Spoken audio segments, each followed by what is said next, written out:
Olá, meus irmãos, bem-vindos ao canal Ministério Palavra do Senhor. Vamos dar continuidade ao estudo da Bíblia.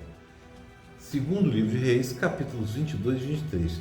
No capítulo anterior, a gente viu que Manassés fez o que o Senhor reprova, morreu, Foi substituído por seu filho Amon, que foi assassinado, e foi substituído por seu filho Josias, E Josias tinha 8 anos de idade quando começou a reinar e reinou 31 anos em Jerusalém. Ele fez o que o Senhor aprova, assim como seu predecessor Davi.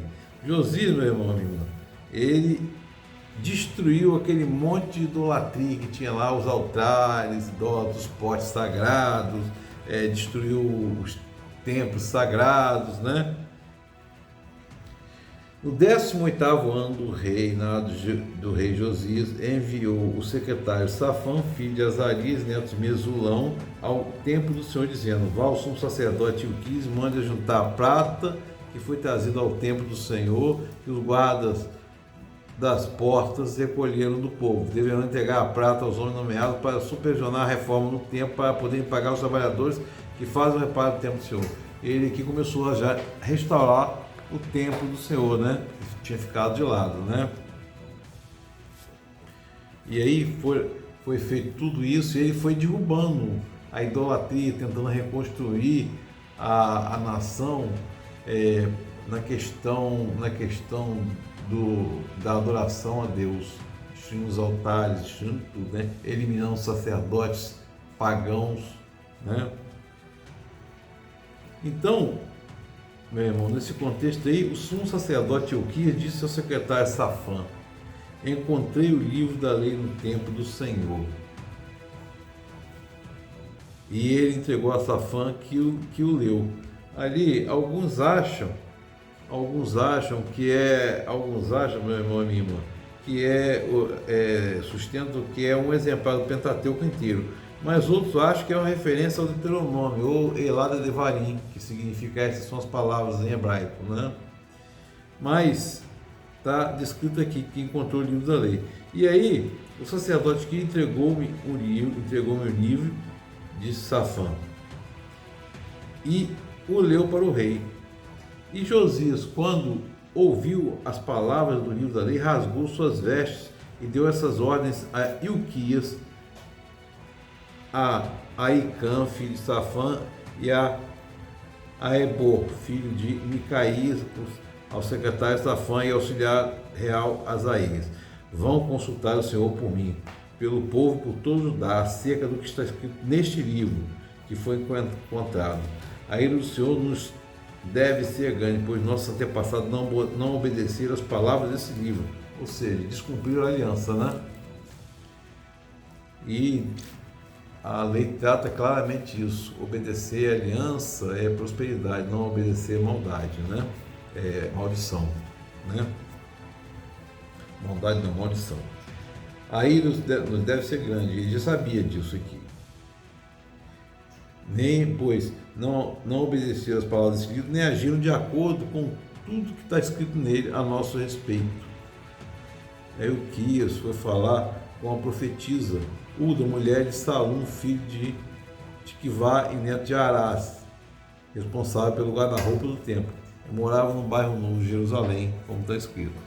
E aí ela disse assim, a profetisa, assim diz o Senhor, o Deus de Israel: digam ao homem que os enviou a mim, que assim diz o Senhor: trarei desgraça sobre este lugar, sobre os habitantes, tudo que está escrito no livro que o rei de Judá leu, porque me abandonaram, queimaram incenso a outros deuses, provocando minha ira por meio de todos os ídolos que as mãos dele têm feito, e a chama da minha ira arderá contra este lugar, não será apagada. Diga ao rei de Judá que os enviou para consultar o Senhor: assim diz o Senhor, Deus de Israel, acerca dessas palavras. E a gente viu tanto, Assim, chamar, ó Israel, ouve, ó Israel, Deus falando com Israel o tempo todo, Israel do norte, a Síria já tinha conquistado e botou lá um monte de gente um monte de gente que não era do local, de Samaria, e ali se casaram, houve uma mistura muito grande ali, né? Israel do Norte foi destruído, né? Assim diz o Senhor Deus de Israel acerca das palavras que você ouviu. Já que o seu coração se abriu, você se humilhou diante do Senhor ao ouvir o que lhe farei contra este lugar e contra seus habitantes, que seriam arrasados, amaldiçoados, e porque você rasgou as vestes e chorou na minha presença, eu o ouvi, declara o Senhor. Portanto, eu reunirei os seus antepassados e você será sepultado em paz.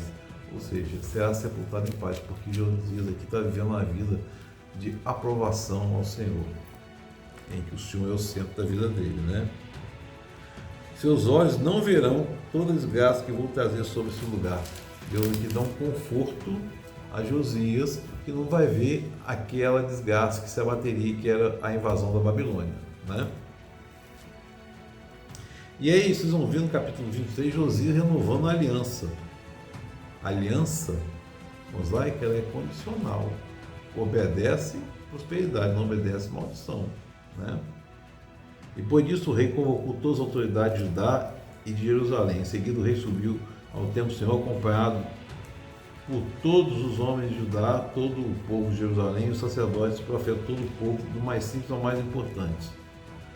Para todos, o rei leu em alta voz todas as palavras do livro da aliança que havia sido encontrado no templo do Senhor. É interessante que aqui Josias está lembrando aqui uma coisa chamada lei do rei, né? O rei só tinha uma lei, guardar a lei. Ele era o responsável por guardar a lei, que Israel seria uma nação de sacerdotes para todo mundo, né? Um governo teocêntrico, mas não foi teocêntrico, né? E aí, meu irmão, o rei deu ordem aos sumos sacerdotes e aos sacerdotes auxiliares que retirassem do templo todos os utensílios feitos para Baal, Azerá. Ele purificou o templo, ele tirou tudo de lá, tudo. Josias trouxe todos os sacerdotes da cidade de Judá e de Geba até Berseba, profanou os altares onde os sacerdotes haviam queimado incenso, derrubou os altares idólatras junto às portas, inclusive o altar da entrada da porta de Josué, governador da cidade, que fica à esquerda da porta da cidade. E aí Josias restaura a adoração a Deus, né? Interessante, quando Josias vai mandar retirar mais outras coisas lá, ele viu os túmulos que havia na encosta da colina lá, né? De uma colina. E aí lá ele viu, mandou retirar os ossos dos túmulos que estavam lá, e ele viu um monumento e perguntou: que monumento é este que estou vendo?